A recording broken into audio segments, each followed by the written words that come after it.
Sometimes you just gotta shut up and do it, okay? Sometimes that's all you need to do is shut up and do it. I know. Y'all didn't think that y'all were gonna see me for another 100 years. I understand. But recently, I've just been like really compelled to do YouTube videos and like about topics that aren't even fashion related. First and foremost, hey guys, it's Lola Nicole here. And it is raining due to the hurricane that's going on. Sending my love to Louisiana and everybody affected by it. But today we're gonna get straight to it. These are the 5 things that I wish I would have known before I started therapy. Okay, so first things first. I want to say it is okay to switch therapist. If you have a therapist that is not working for you, it is okay to switch that therapist. When I first started therapy, I was in college, and honestly, I just really, I don't know, I just really wasn't feeling the vibe with my therapist. Not necessarily because she was telling me anything wrong, but I don't know. It just didn't really fit the vibe for me. And so I stopped going to therapy.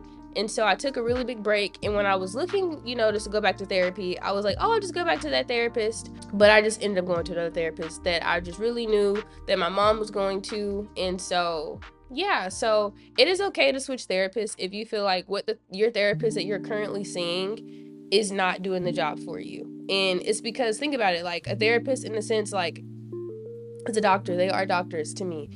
So it's like, if you go to a doctor and you feel like your doctor is not really understanding you or just giving you, helping you out, it is okay to switch doctors. So that's the first one. All right, we're starting a little strong today. All right, number 2, therapy is not an immediate fix. Therapy does work. Okay, it is important to go to therapy. I think everybody should be going to therapy, but therapy is not an immediate fix, right? So I started going to therapy once I graduated just because post-grad depression was really hitting me across the head, and I was like, we can't be doing this. So I started going to therapy, and I graduated December of 22, so I started going to therapy February of 2023, and it is currently September of 2024. So I still cried a lot. Like, therapy does not fix your problems. Like, it doesn't make bad things stop happening to you, and the universe just gives you a pass because you're in therapy now. It doesn't really work like that. But what it does do is it gives you really good coping skills on how to figure out how to maneuver those problems, right? Because honestly, I just be honest with y'all, I am disorganized sometimes. Like, I want to say that I've gotten better not being super anxious and not being avoidant, but truthfully, I'm working on a more secure attachment style, which I already knew what those attachment styles were, but therapy gave me the tools to maneuver those actions, right? And also to unpack a lot of things that we really push in the back of our brains so we can function and we can cope.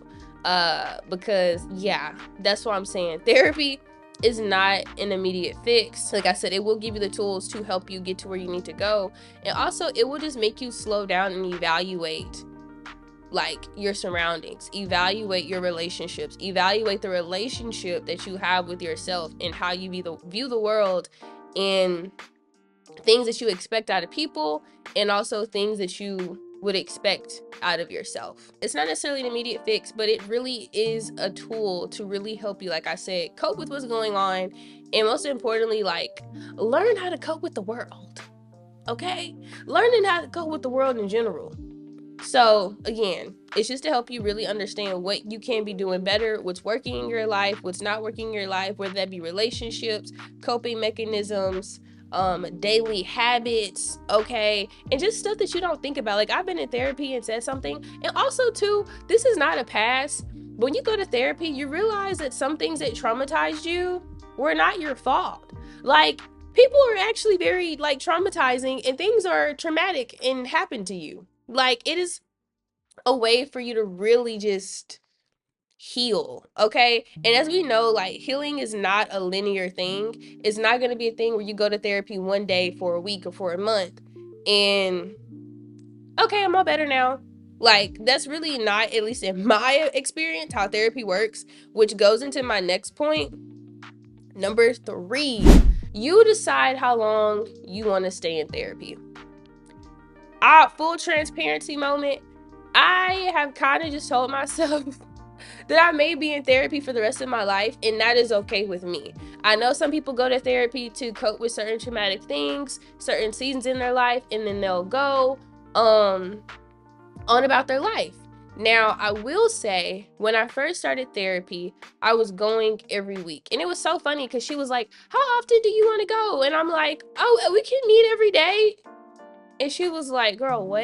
I was like, I'm sorry. I don't really know how this therapy thing works. But that's really honestly how traumatized I was by a lot of things. So I started going every week, the same time, same day.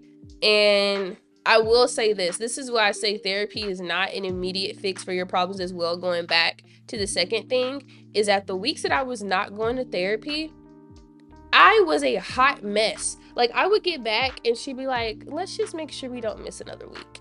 And I'm like, I agree. Because I started realizing that, like, therapy was helping me step through my emotions, step through the events, because cognitive dissonance is a real thing. Sometimes I realize after the fact that something was very traumatic, weeks, months, years later, and I'm like, oh shit. So now I'm having to unpack and cope with all these things, but therapy was like an accountability thing of making sure that I'm being present and acknowledging the traumatic things that I have been through or am going through, because you're never gonna stop healing. So how long you go to therapy is completely up to you. Sometimes, now I go every other week, right? So I go every other week, and I try not to go more than 3 weeks without going to therapy. But because I've gone for so long now, I've kind of been able to train myself and deal with my emotions until it's time to go again.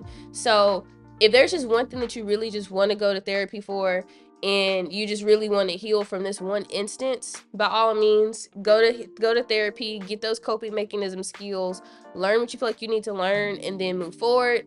Like I said, however, the way life has done me, I may just be going for the rest of my life. And it's not even a bad thing. It's just, I am a very sensitive and emotional person, and I feel things very deeply. And I also have anxiety. And I don't want to go to the doctor because I just really don't want the medication or anything, but I'm pretty sure I have ADD. I'm just being honest. So it helps me understand myself and levels of myself. And as you grow, this is not to scare anybody, but your brain chemistry changes. So I just want to be sure that as I'm growing, I'm 25 now. I'm not going to be the same 25-year-old as I am in my 30s. I'm going to have children. I'm going to have a family. I'm going to have these big old businesses that I'm pursuing right now. And so I need to be able to mentally prepare myself as I grow in the world. And that's why I will probably be going to therapy for the rest of my life, because my therapist is also, in a sense to me, became like a family member almost, because I spend so much time relaying those messages. And it is a unbiased source. I will say that no matter how much she cares for me and I care for her, it is very much an unbiased source. And I need those things in my life to kind of help me just kind of breathe and level things out. Number 4 is, like I kind of already said, is that therapy improved my decision making. So I am an only child, and my mom pretty much has done a lot of things for me on her own that I don't even really know. Like, when I was in college, I didn't touch not one FAFSA, not one scholarship thing. And so my decision making just kind of sent me, I had like decision paralysis, because I wanted to make sure that whoever was considered in the decision was okay. People pleasing, and a lot of things that I didn't necessarily understood that I had, that therapy brought to the light, which made my decision making be better. So when you go to therapy, your decision making should be better as you increase in the sessions and as you increase in time of going to therapy.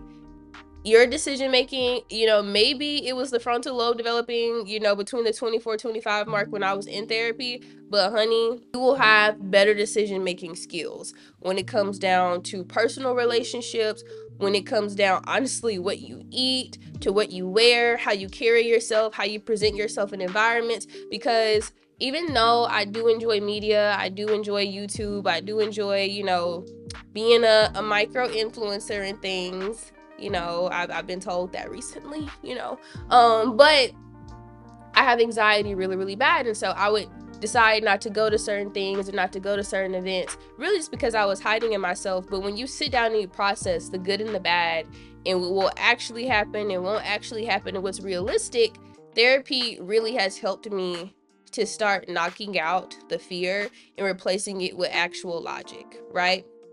So, if you want better decision making, I might just suggest that you go to therapy, because it will also get down to the nitty gritty as to why you have bad decision making skills, like I just disclosed to y'all. And the last thing, and I think this is the most important thing, when you go to therapy, things will get worse before they get better. And hear me out on this. So, you decide to go to therapy and you're unpacking childhood trauma. You're unpacking everything traumatic that has happened to you in your life. You're realizing that a lot of things that you have been taught in terms of like coping mechanisms, how to maintain relationships, how to make relationships, how people view you, how you view people, ego, pride, all of these things that you have kind of just instilled in yourself and grown up with, you will possibly find out that all those things have been a lie. So trying to unpack and find a whole new identity that you have to let go, or find pieces in which you want to keep and which you want to leave behind for a healthier, better self, that can be a little bit terrifying. So your body just may go into shock because you're realizing all these things and you thought that you were okay for this long period of time, and you realize like, holy shit, I've been traumatized. And so I have to sit here and really figure out how I feel about a lot of things. And sometimes it won't be one thing. Sometimes it may be 3 things in a session. The session's over, y'all have unpacked, you go back to the car, and now you're alone and you start thinking about all these things. I say this to say that give therapy a shot and a chance before you just kind of rid of it because you think that it's making things worse. What it's doing is just really purging every traumatic experience that you've had and laying it out on the forefront so you can deal with it because you haven't dealt with it for so long, right? So once you realize that all these things have happened, you need to process who you are, who your family is, what love means to you, what happiness means to you, what sadness means to you. All these emotions will come up, and like I said, sometimes they won't be one by one. And it'd be really overwhelming. You'd be like, dang, like, I paid to get better, and I sit up here and cry all the damn time. I'm not gonna lie, for the first 6 months of therapy, I cried. It was always just something new. And as you're trying to elevate, and I will say this, sometimes we have the emotional intelligence, but we do not have the emotional maturity, right? So you're realizing, I am sensitive, I am an empath, I can read the room, I sense energy, but you don't know how to handle it maturely, right? You can lash out, you can isolate, you can do all these things, and it makes you realize that I've put one above the other, but I need balance. And that's what therapy will do. And it sometimes takes a while to balance, and I'm still figuring it out. I still have my moments, but it has really helped me regulate how I feel about things. So these were my 5 things when it comes down to therapy and what I wish I would have known before. I just really say, when you take the chance to really start thinking about therapy, just know that it may affect you mentally, and just be very gentle and kind to yourself, okay? I do think everybody needs to go. I think people have just been through a lot, even in the past, between the pandemic up until now. There's so many traumatic things going on in the world that we've experienced.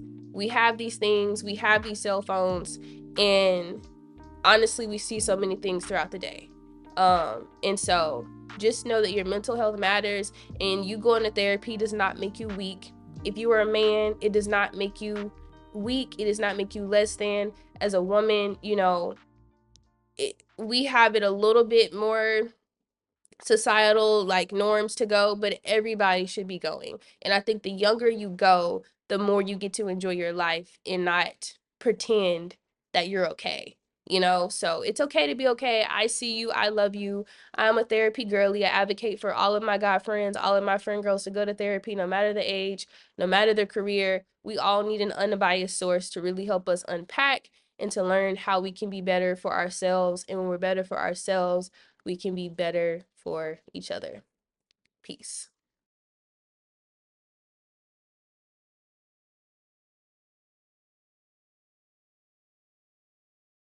I